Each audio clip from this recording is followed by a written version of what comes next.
Edgar, primero, antes que nada, un gusto, realmente. Muchas gracias por conversar con nosotros. Cuéntenos, ¿dónde nació usted? En Polonia. En Polonia hace 90 años. Mi padre era ingeniero ferroviario y vivimos en distintas partes de Polonia por razón de su oficio. Más tarde en Cracovia, más tiempo en Cracovia, donde hice la escuela primaria. Cracovia era la ciudad, la primera capital de Polonia. Después viví en Toruń, donde vivía Nicolás Copérnico.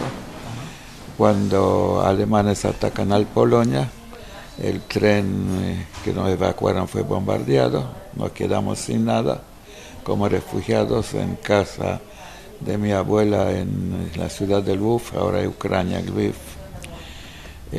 con un pacto que había entre Hitler y Stalin. La Polonia se dividió, o sea, se dividieron ellos la Polonia, y yo caí en la parte ocupada por los rusos. Pasé 21 meses, pasamos la familia, yo era único hijo, bajo régimen soviético. Con bastantes dificultades, arrestos, deportaciones, pero todo eso no era nada cuando en junio de 21 los alemanes de sorpresa atacan a Rusia soviética. Las tropas alemanas ocupan la ciudad y empiezan todas esas persecuciones antisemitas, que todo estaba prohibido, que había que tener una banda blanca con la estrella celeste de David, celeste.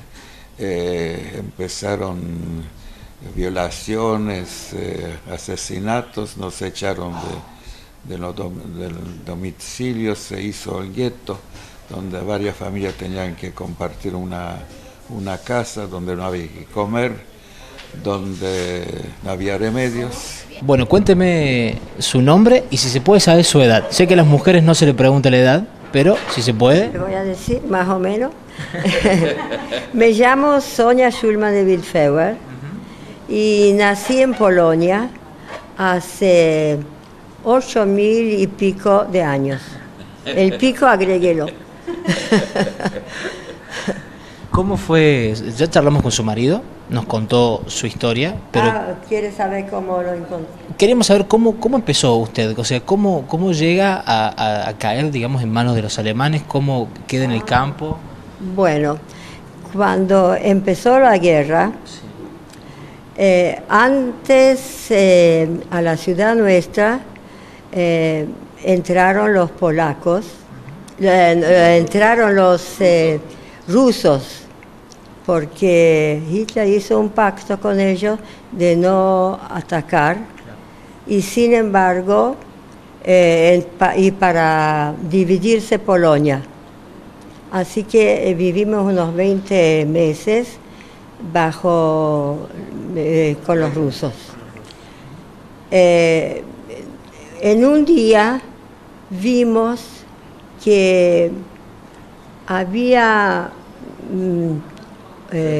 coches que se escapaban al lado de la ciudad nuestra, porque estaba cerca de Rusia, con la gente que vivían allá, porque ellos vinieron con las familias y todo, y era un desorden. Los coches se paraban, no tenían nafta, y no sabíamos qué pasa, y después a las 12 nos dimos cuenta que es una guerra, que los alemanes iban a Rusia, y nosotros ya quedamos con los alemanes. Bueno, cuando los alemanes entraron muy rápido y empezaron a bombardear la ciudad. Nosotros teníamos mi papá tenía una fábrica de caramelos y dulces, chocolate, y teníamos ¿cómo se llama? Un sótano. Entonces corríamos al sótano y cada vez que caía una bomba entraba arena y todo, y después al salir la casa nuestra se quemó. Bueno, vivimos un tiempo todavía allá y después como teníamos una fábrica... ¿Vivieron escondidos? ¿Cómo? ¿Escondidos en el sótano tuvieron que vivir durante En el sótano, sí. Teníamos allá de la casa todavía comida, había cosas, y después pasamos a la fábrica, pero por muy poco tiempo, porque enseguida empezaron a hacer el gueto. Claro. El gueto, entramos allá en una casa de unos conocidos y en la casa había 5 familias vivían, con una cocina y un baño afuera. Bueno, enseguida salieron unas leyes contra los judíos. No se podía estudiar, no se podía caminar en la vereda, teníamos que caminar en la cuneta donde pasaban bicicletas, coches no había en ese entonces. ¿Cómo se llama? Carros.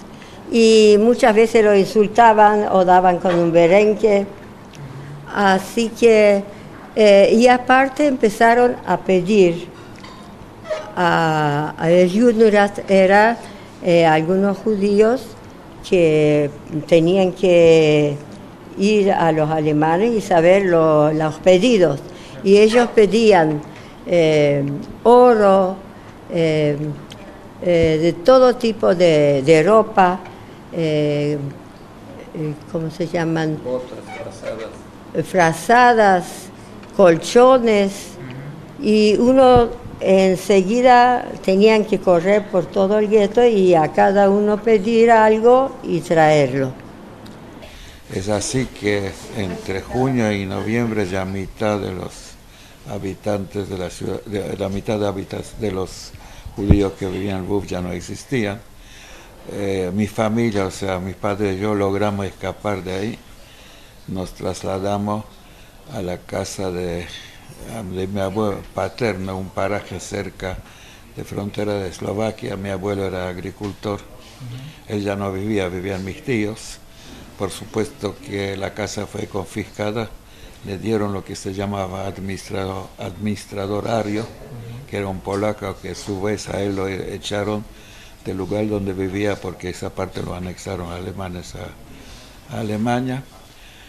Ahí tuve que trabajar y trabajaba en una empresa que hacía los caminos, pero como sabía alemán hacía algunas cosas para el capataz, entre otras llevaba comida del puesto fronterizo en bicicleta para el almuerzo. ¿Qué edad tenía Edgar? Aquel entonces tenía 15 años. Eso ya eran 16 cuando le cuento. Bueno, después de todo eso viene lo que se llama limpieza de los judíos, Judenrein, que en ese caso era muy simple. Ya era un hecho muy extraño que todavía varias familias judías vivían en las aldeas circundantes, porque ya todos demás estaban en los guetos.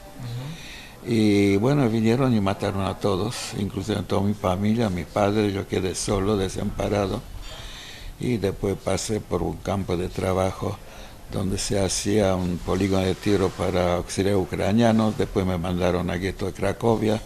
Después estuve en campo de Plaszów, donde es famoso por la película de esa lista de Schindler. Ahí trabajaba por la construcción de las barracas. Después se liquidó el gueto de Cracovia, trajeron toda esa gente para ese campo. Había un comandante Amon Get, un sádico psicópata que mataba a gente que no le gustaba la cara, caminaba o hacía ejercicio de tiro de su chalet, matando a la gente que trabajaba. Era bastante horrible. Después, todo bastante complicado. Conseguí un trabajo en una fábrica que hacía cajones y que estaba junto con En esa época apareció en Cracovia un señor Schindler,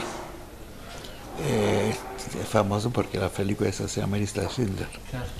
Él, con la plata de judíos, compró una fábrica hacía ollas y lo transformó en fábrica de municiones. Y a lo que le dieron plata lo llevó para su protección, digamos. Y para evitar que la gente caminaba del campo de trabajo a la fábrica de él, hicieron así como un campo, subcampo.